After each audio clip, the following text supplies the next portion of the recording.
Ladies and gentlemen, welcome to the #1 professional wrestling radio show in Las Vegas. This is the Mark Hoke Show. The Mark Hoke Show. Going bell to bell with the best in professional wrestling news, entertainment, and lots of Sin City surprises from inside the squared circle.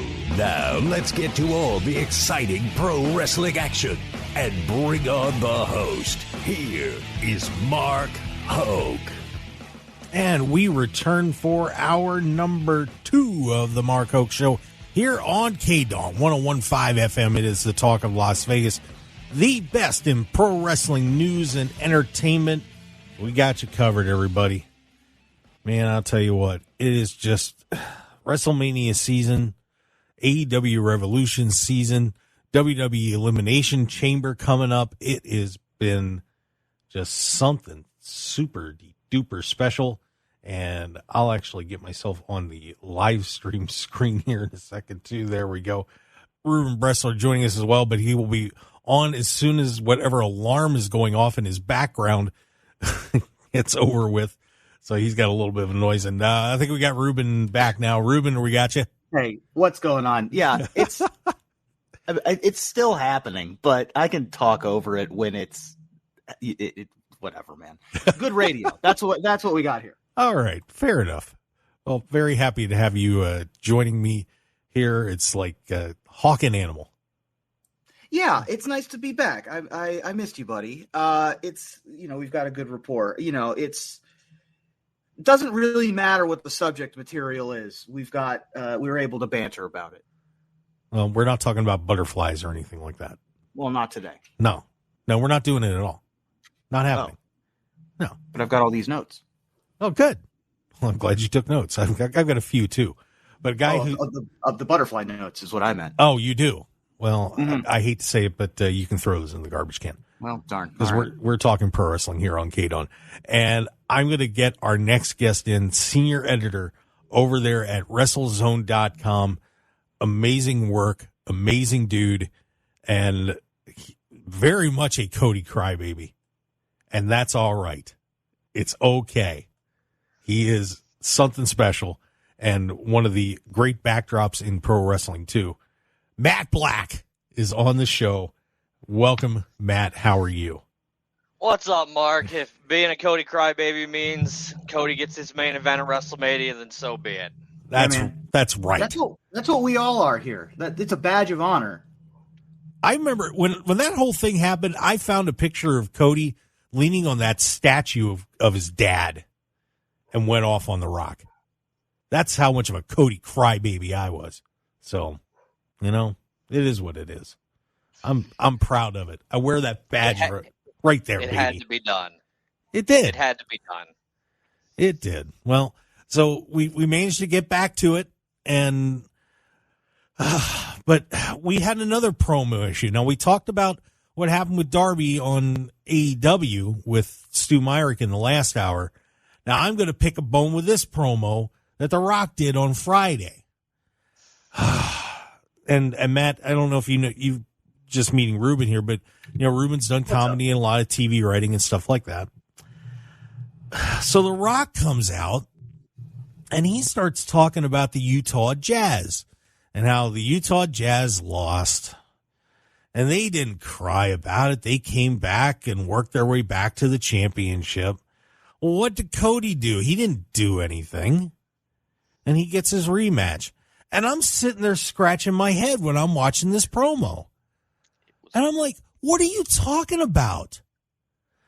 I actually, and kids, I did my research. I hopped on the Internet Wrestling Database. And if you haven't been on that thing, it's literally got almost every match that everybody's ever had. It's got, and you can actually search by venue and everything else. So I was like, well, let's see what Cody did just for fun. Do you know Cody lost 2 singles matches since WrestleMania? The triple threat match. One of them was to Brock. One was to Brock at the Night of Champions, which he avenged in that best of 3 series they did. The other was the triple threat match when they had the World Championship tournament. That, of course, Seth won, and he didn't get pinned. And he lost 2 tag matches with with Jay when they had won the titles and lost them. That's it, kids. He's won like 65 or 70 matches for the year. And, of course, he won the Royal Rumble, which gives him the right to wrestle for the championship. Exactly. And I'm just sitting there saying to myself, how did that promo make any sense whatsoever? Zero. And then I'm also kind of, scratching my head with this whole thing that everybody's come with conspiracy theories that The Rock was pointing at Roman when he was saying that, you're going to lose at WrestleMania, and he had the L up when he was at the end of it. Guns up, baby. Bullet Club Gold for The Rock. Yeah. He's ready to join. He's jumping ship. Yeah. So the whole thing, and this is what I was talking about earlier in terms of continuity and being careful what you write. And then I saw the story that apparently Brian Gerwitz and Triple H and a whole bunch of people were actually in on writing that promo. This wasn't just The Rock going out and doing this. That everybody was in on this thing too. And I'm saying, even worse. Yeah, and that made it even worse. I'm just like, nobody caught that. So I was kind of blown away and saying to myself, this, The Rock sticking his nose in this thing. When he joined the board and all of a sudden, he's got to wrestle a match, and instead of just sticking with the plan, you kind of threw a curveball in there. Well, now the curveball got past the catcher, and we're chasing the ball back to the backstop and trying to throw the runner out at second, and it's kind of, okay, what do we do now? And I'm sorry to go off about that part of it, but it's kind of made this path very thin. Your reaction, both of you guys. I'll start with you, Matt. Well, first off, you talked about continuity, and I know a lot of people had issues with the Darby Allin promo on Dynamite, but here's where the fact remains where I didn't have a problem with it. He was speaking on continuity. He was speaking on things that legitimately happened. Cody is the EVP that brought him into that company. If it wasn't for Cody, Darby would have never been signed by AEW. So they were not ignoring their past just because one of their former employees went on to another place. I respect that because it treats me like an intelligent wrestling fan. And I don't want to be treated like I'm stupid. So I appreciated what Darby said on Wednesday night. The Rock came out, and I thought he went into business for himself, honestly, because his promo didn't make any sense. And anybody who helped write that with him deserves just as much blame as The Rock does. If the San Francisco 49ers go back and win the NFC Championship next year and go to and have the right to go to the Super Bowl, they're not going to look over at the Dallas Cowboys and go, you know what, you're America's team, so we're going to let you guys play the Super Bowl for us instead. Right. That's not how this works. If you win the Royal Rumble, you get your shot at the championship at WrestleMania. That's how it's established. That's how it's been for the last almost 3 decades now, and that's the way it needs to work. The Rock's reasoning for this to all take place and why Cody doesn't deserve to be in the spot that he's in doesn't make any sense. And I think the problem right now is nobody's willing to treat the audience like they're intelligent because nobody wants to flat out say what happened. And they're all trying to cover it up with these cutesy little words and these different lingos. And look, here's the fact of the matter. And you could turn this into a story point. Cody, The Rock came to me, sold me a false bill of goods about his family and wanting to fix things for his family. So I graciously decided I was going to step aside for him. And I was still going to step aside for him in Las Vegas at the press conference. But then I saw what he did on stage with Roman. And with the Bloodline family tree and shaking Roman's hand. And they all looked like they were in on it together. And that's when I was like, no. Rock played me. I'm taking my rightful spot at WrestleMania against Roman Reigns. And everybody would have been okay with that. That's a story that makes sense. You could take what really happened behind the scenes, turn it around a little bit, and turn it into a storyline. Instead, they're dancing around it. Like they're dancing around the real fact of what happened instead of just trying to tackle it head on for everything to make sense. And with each promo, things are becoming more complicated and more convoluted than they needed to be. And The Rock's promo really put it over the top. Look, I love heel Rock. He's hilarious. I like his little zingers on the crowd and all that, and sing along with The Rock and Trailer Park Trash and all that. It's funny, but the meat of the promo didn't make any sense whatsoever. And everybody in WWE, from The Rock to everybody, to Gerwitz, Triple H, anybody who helped him write that promo needs to take a hard look in the mirror and go, we screwed the pooch on that one. There you go. And how can we fix it? There you go. Reuben. Yeah, I think I'm swayed. I didn't have that opinion. First of all, hello, how you doing? I'm Reuben. Nice to meet you, Matt. How you doing, man? Yeah, I didn't have that strong of an opinion, mostly because when The Rock is talking, I'm just like, I'll listen to whatever. Like, it doesn't really matter what the words are, Like, you can do whatever it is. He came out with the vest, and I was like, I'm on board with whatever's about to happen. I don't really care what the content of whatever's happening here is. If he's got the vest and we get Hollywood Rock, like, that's awesome. But what you say makes sense. I agree with you but this has always been the case, right? AEW has always treated the audience as smarter and smart enough to keep up with all of the facts. And WWE is still trying this sort of 90s-ish mentality where information doesn't travel like it does, and people can't be as educated as they are on the details of professional wrestling. And I'm a little bit forgiving of that, again, because the business side of WWE has been so in flux over the past couple months that I'm willing to give them a little bit of leeway. I'll give a little bit of leeway to Triple H and to The Rock and the people who are in power and who are writing their own promos, probably, because of the turmoil in the background. But you're right. I mean, it's tough to tell whether what he says in that promo is purposefully inaccurate to get cheap heat or whether it's just a mistake. I'm going to hedge towards the first, but it's real easy to be The Rock, busy making movies, doing business deals, doing a bunch of other stuff, writing this promo, not really caring about the fact checking and just going out and doing it. But I also will give credit to The Rock because he's very smart. He knows how to use the crowd, use the audience. And as soon as he saw the reaction that when he came out the first time, he was like, all right, it's time you can't fight against the storm. Like, you've got to ride the wave. So I'm sort of on the fence, but having heard Matt talk about it a little bit more, I'm pretty swayed. I think that it's another ship righting moment where they've got to sort of circle the wagons again. Yeah, it's when I saw them change this to Rock Roman, I just knew that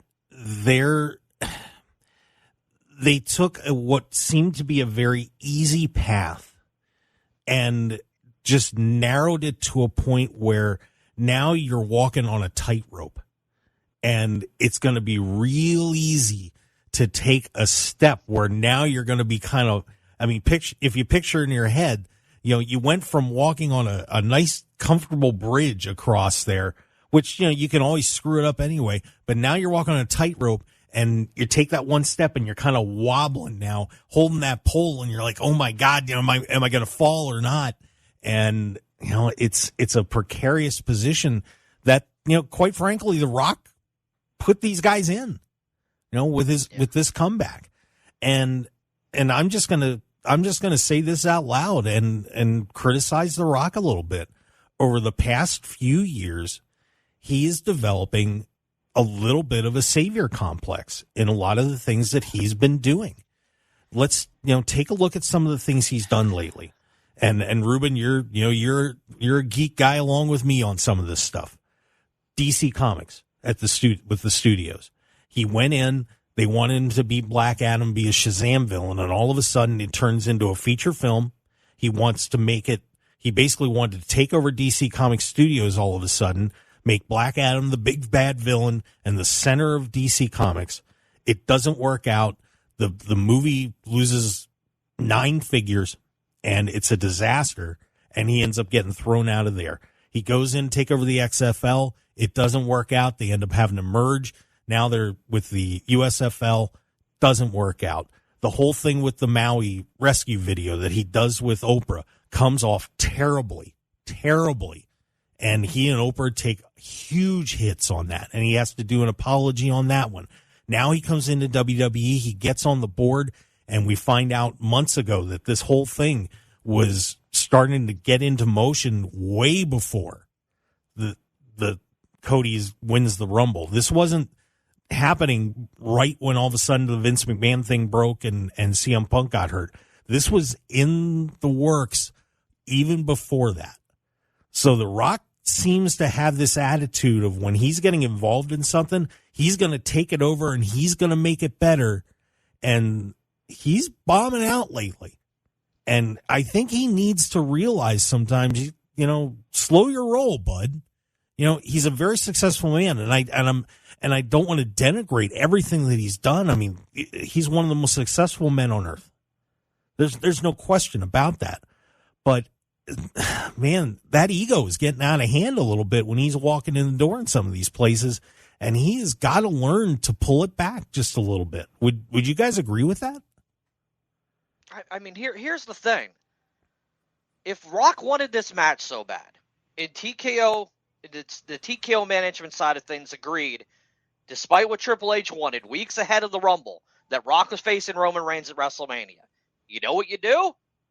The Rock gets his ass in his trunks. He comes out at number 30 in the Royal Rumble, and he wins the damn thing. Right. Because at that point, Rock won the Rumble. Rock can pick whoever he wants. Rock picks Roman Reigns. Sorry, Cody. There's nothing we can do because you lost the Royal Rumble. I guarantee you some people would have still been upset, but all the I's would have been dotted and the T's would have been crossed, and it at least would have made logical sense. And they went in a completely illogical way instead, and that's why everybody has a problem with it.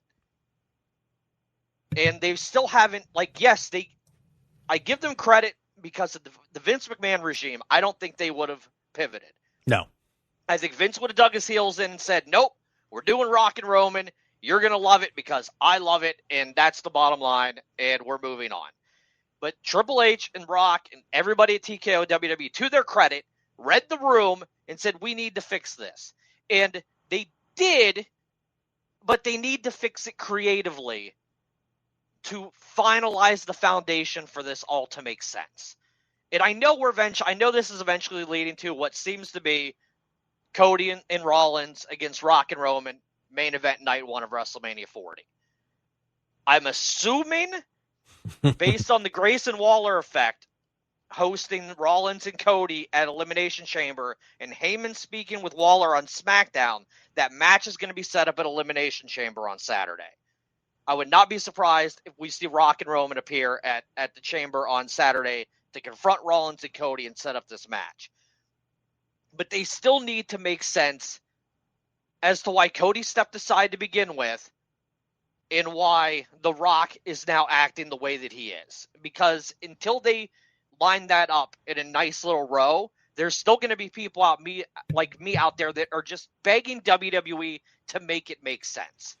Yeah. And since Triple H has taken charge, they've done a much better job of making storylines cohesive, making sense, not insulting their audience. And I feel like this storyline is a blatant example of something they need to fix on the road to WrestleMania. Yeah, and real quick before you say something, Reuben, I mean, that's part of what's so important in pro wrestling, and that's where AEW is somewhat struggling right now, is that the stories just aren't coming together very well, and it's hurting them. And WWE was struggling with that for such a long time, and they managed to pull it together recently over the last year and a half. So that's what's making it special. It's not guys and girls doing stuff in the ring. It's the story that goes along with it. Reuben, go ahead. Your thoughts. Yeah, no problem. There's a bunch. God, there's so much to talk about when it comes to this, but it seems to me, and I might be mistaken here, but it seems to me the whole point of Roman's reign, no pun intended, as his current reign, is to put his name into record books as the longest reign in the modern era. It seems to me that's the point. Like, the overall story is 20 years from now, we get to look back and say Roman Reigns is the name in the record book instead of, like, you know, Bruno Sammartino and Bob Backlund and Hulk Hogan, right? Because those are the names at the top of the longest reigns leaderboards. So they want him at the top as long as possible.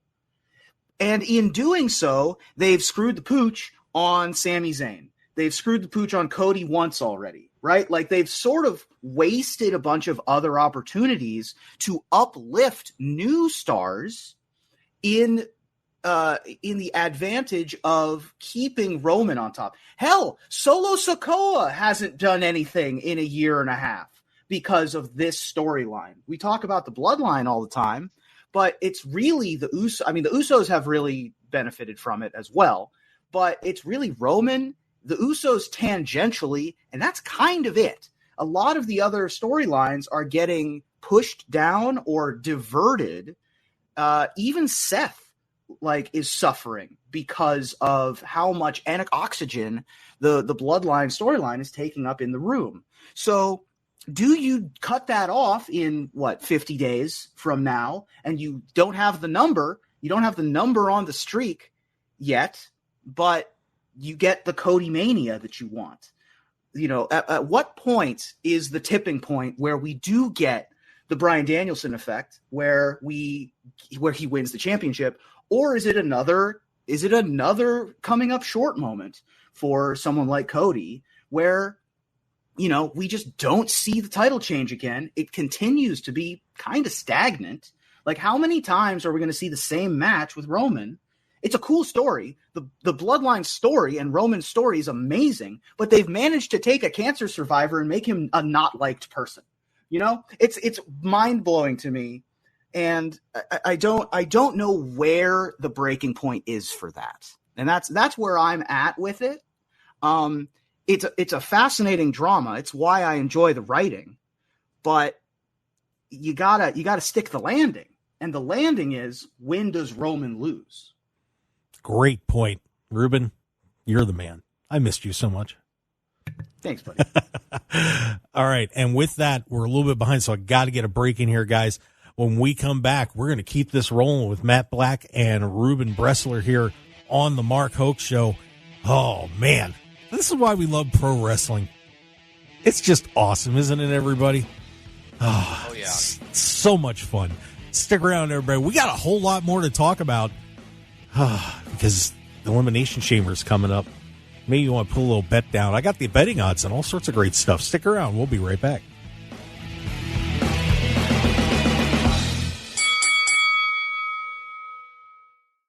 .1015 FM KDAWN. This is the Mark Hoke Show. The Mark Hoke Show. Here again, your host, Mark Hoke. And we return to the Mark Hoke Show here on KDAWN, 101.5 FM, the Talk of Las Vegas, and of course also streaming on that Odyssey app. Download it now. Shame on you if you don't. You will not get any birthday cake this year if you don't. I'm just telling you right now. It's over. You don't get it. Right, Reuben?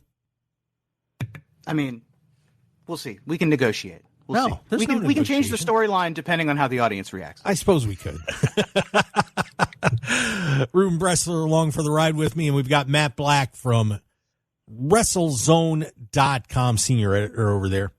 He's just one of the kings.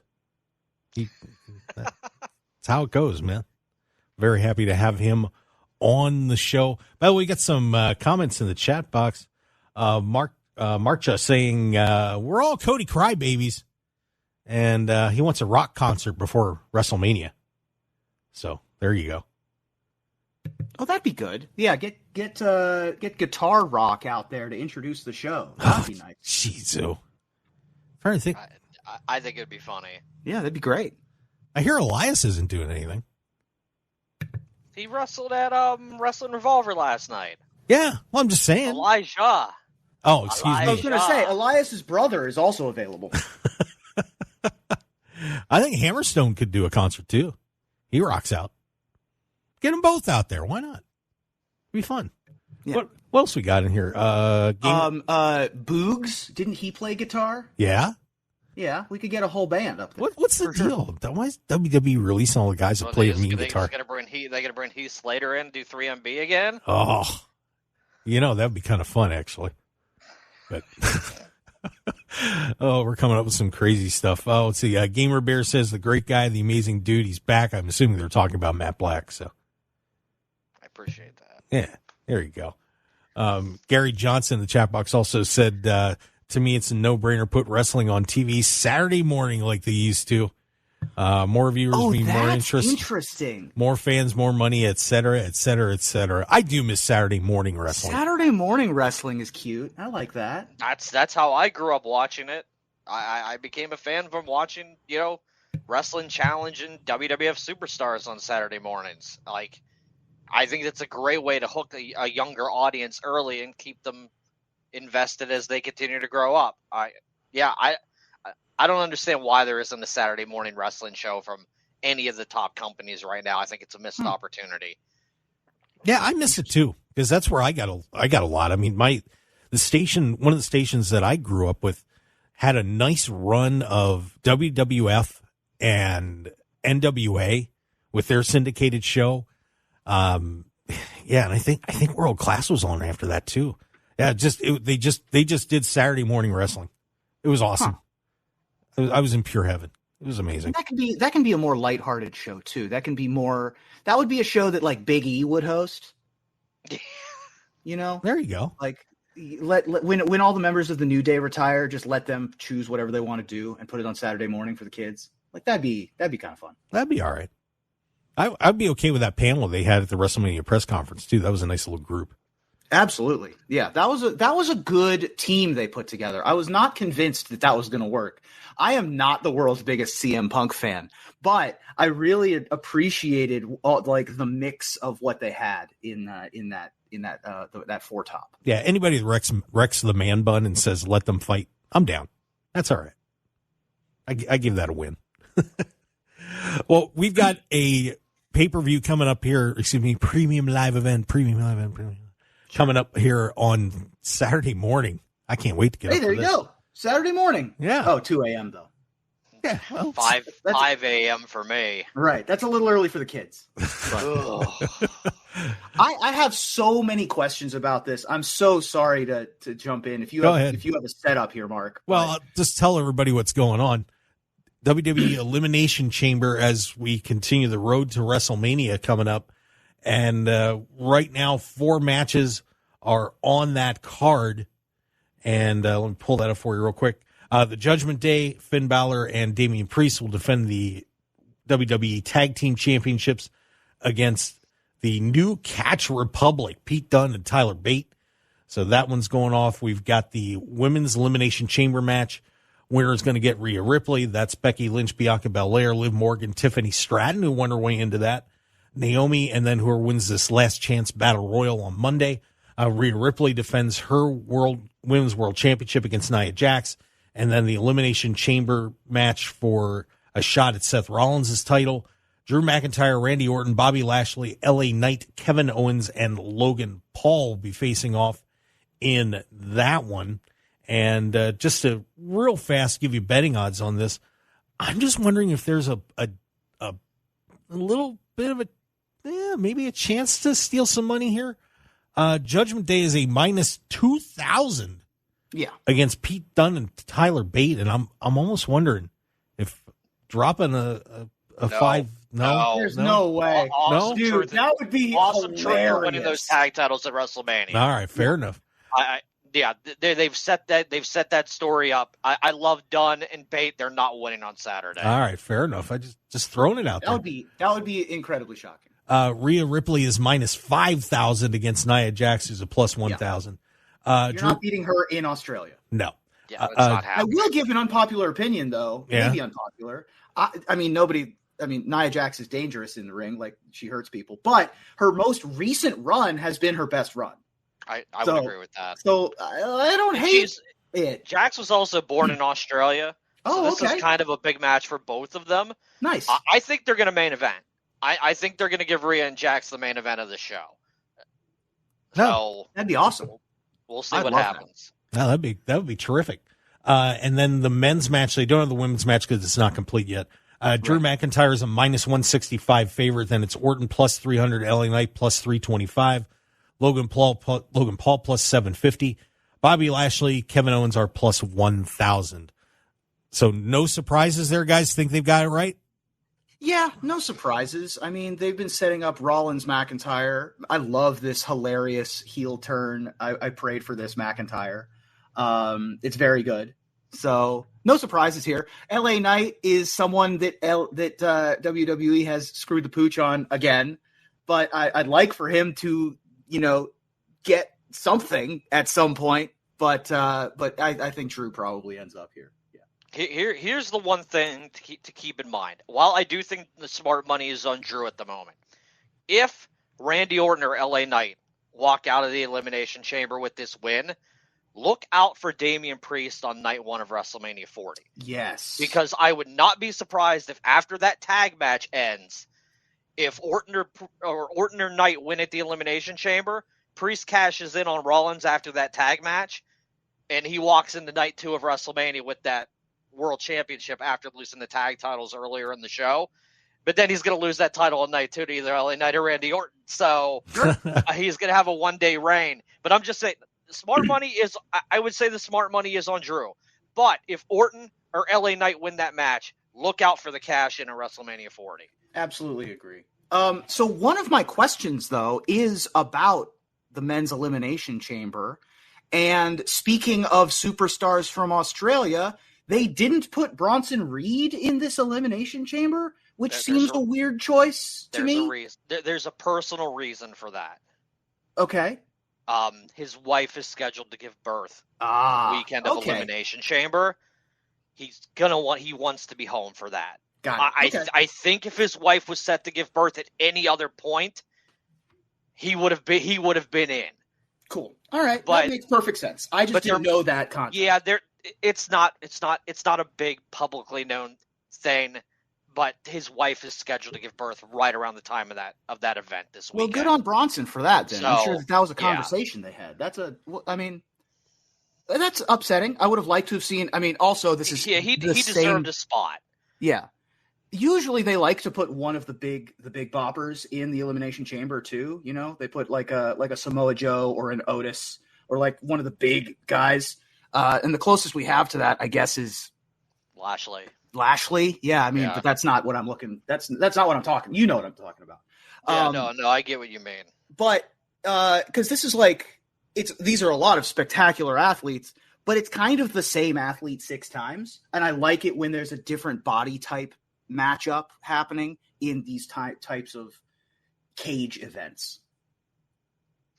I think my favorite thing about the men's chamber this weekend is an average fan can look at this match and look at the world title picture and make a legitimate argument for all 6 of these men. Absolutely. I think you'd make a harder argument for Logan Paul since he already holds a championship. But all of these people are more than qualified to head to WrestleMania and challenge for a world championship. And I don't think WWE has been in that position star power-wise in quite some time. So you just to me, I just look at that chamber and I'm like, yeah, they're loaded in the main event picture if they decide to utilize all these people to their maximum potential. And I hope they do that following WrestleMania 40. I hope everybody in this chamber shines in their own way throughout the rest of 2024. For sure. And the women's chamber is stacked too. I mean, the 5 women who are in this chamber, I look at all of them and I go, yeah, I could see that person being in the picture.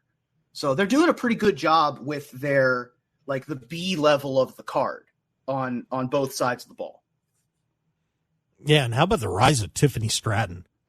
Boy, is she is impressive.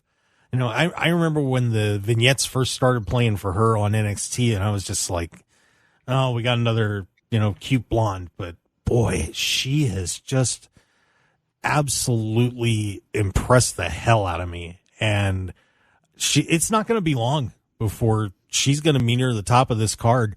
It's going to be, it's going to be tough cracking, that top 5 or 6 group. But she's on her way, Matt. I really think she is. No, I agree. And look, if you look at when NXT 2.0 launched, as bad as that show was, the two standouts were Tiffany Stratton and Bron Breakker. Yeah. And now they're both on SmackDown. So with all the bad that came out of 2.0 and that transition period to the NXT we have now, we had two shining stars, and they're both on the main roster and are about to do great things this year. And that's something we can't overlook. No doubt. And, speaking of NXT, just real quick before we go to commercial break, thoughts on the new NXT tag team champions?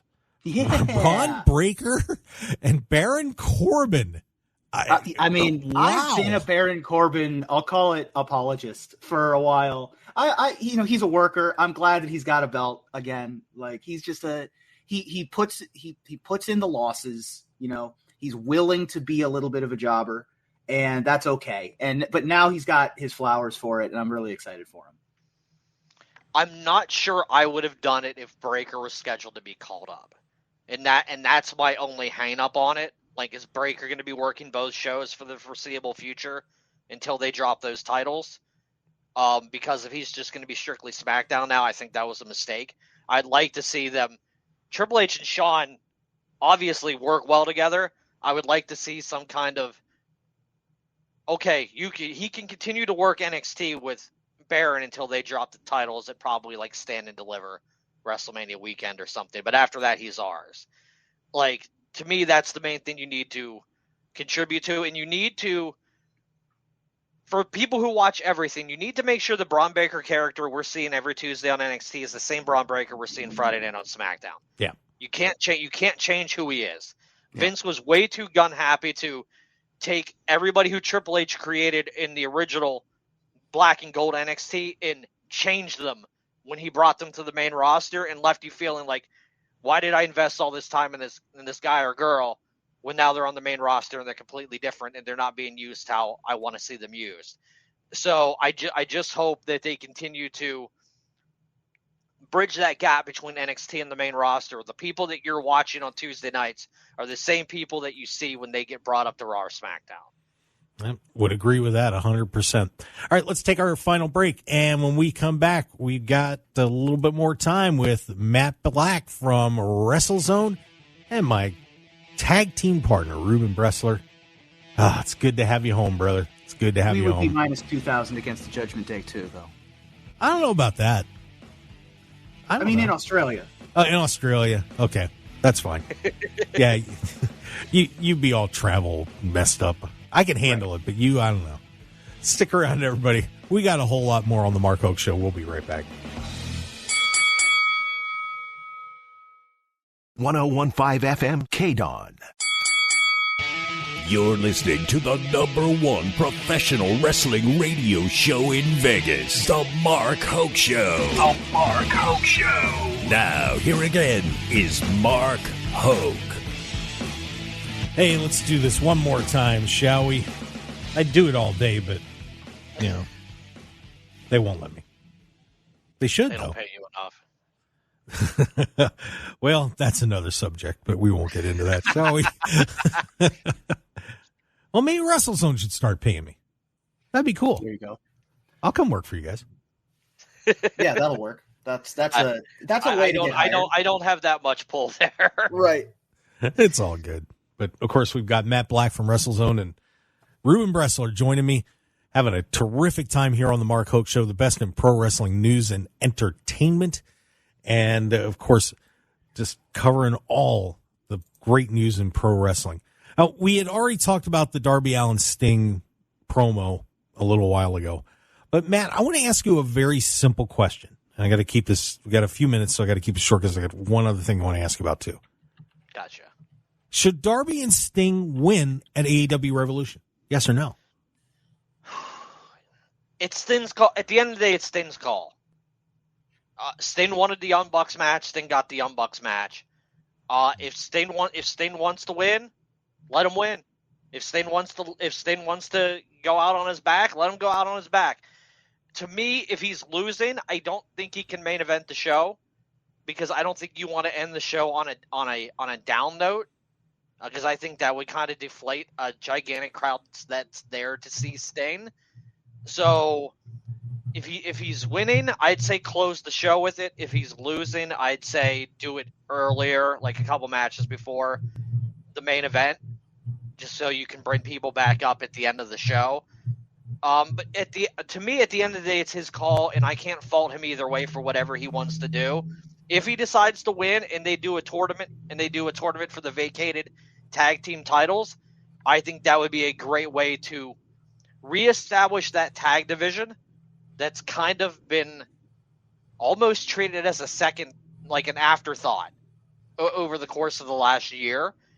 And I think that might actually help revitalize their entire tag team division if they wanted to do it that way. But I mean, you can't argue with the Bucks as these heel EVP characters holding these titles either, because I think that could make for some very entertaining television.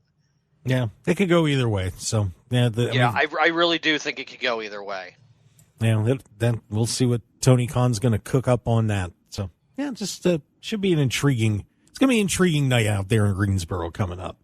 I did want to touch a little bit on what's going on with TNA before we get out of here, because obviously the removal of Scott D'Amore has just caused a massive storm in what seemed to be, paradise in TNA. Everybody was thrilled to death. We had a great time out here in Las Vegas. Everybody was happy with the direction it was going. The performers loved the guy to death.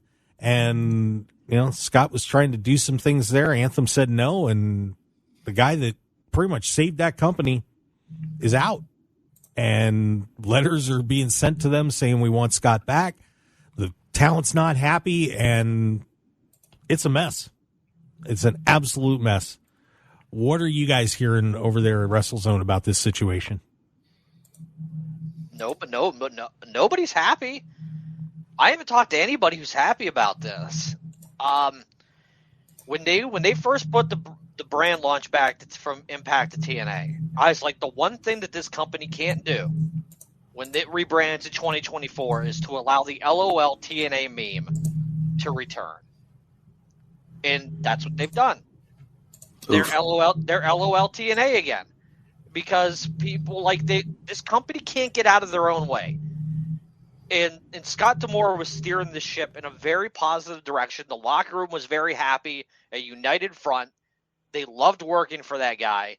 You never hear a bad thing said about him coming out of their locker room.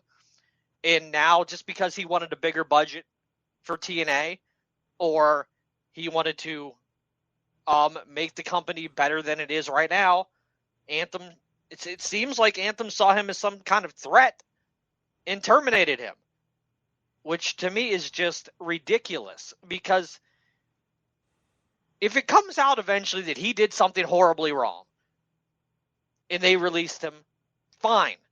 But here's the thing. If Anthem wants to save face and Scott did something terribly wrong, it's best that you freaking get that information out there right now before any more damage is already done to your brand. And they have a weekend of shows in New Orleans this next weekend to film content for the next several weeks of their television. And I don't think Anthem's going to like the locker room that shows up next weekend, because a lot of them are not happy. And this is going to be the first time that they're all going to be together in one place since Scott was terminated from the company. It's going to be I think it's going to be a very interesting week for TNA heading into this weekend shows in New Orleans. I think you got to feel like more news is going to come out, especially with everybody together. We're going to hear more within the next week about this situation, and I don't think Anthem's going to like what comes out. Yeah, I don't think so either. And of course, they're going to be heading back here in April. And if they don't get this straightened out, and they put together a hell of a card, if they come up short this time around, they're not going to do what they did to the Palms like they did this back here in January. So I don't know. Keep your fingers crossed, but we'll see. It's going to be interesting. Matt, give us everybody the rundown on what you have going on at WrestleZone and your podcast, and let everybody know where they can find you, bud. WrestleZone, I'm there almost every day, just, writing news, doing interviews, editing articles and whatnot. It's fun. I love my job. I can't complain. We run Lost in the Big Card every Monday night on WrestleZone's YouTube channel. It's just a podcast with my friend Jeremy Bennett, and we're going to have a lot of fun discussing that Rock promo tomorrow night before Monday Night Raw. I promise you that. So, yeah, it's going to be something. All right. And, of course, you can find him on Twitter, Raw F Showtime. Give him a follow. And, obviously check out all the great content on WrestleZone.com. Thank you very much for coming on the show, buddy. I appreciate it. Always a pleasure talking to you. I appreciate the invite. Thank you, man. You got it. And, Reuben, thank you for joining me on the show as well, my friend. It's great to have you back.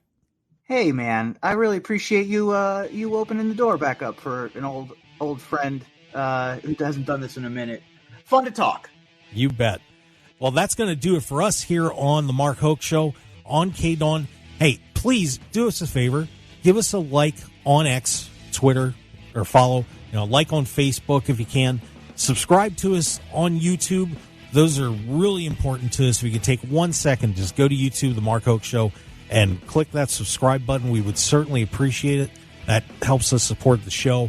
And gosh darn it, thanks for listening out there on KDAWN, and download that Odyssey app as well. We would certainly like that as well. Guys, we'll see you next week on The Mark Hoke Show. The road to WrestleMania, AEW Revolution. We've got the Elimination Chamber as well. We'll see you next week, everybody. Have a great day, Las Vegas. Catch you next time.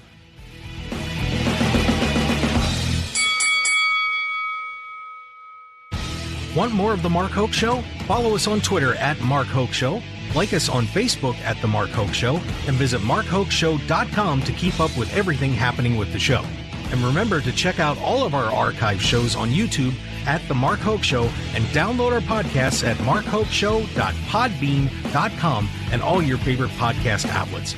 So join The Mark Hoke Show family today, and thanks for listening.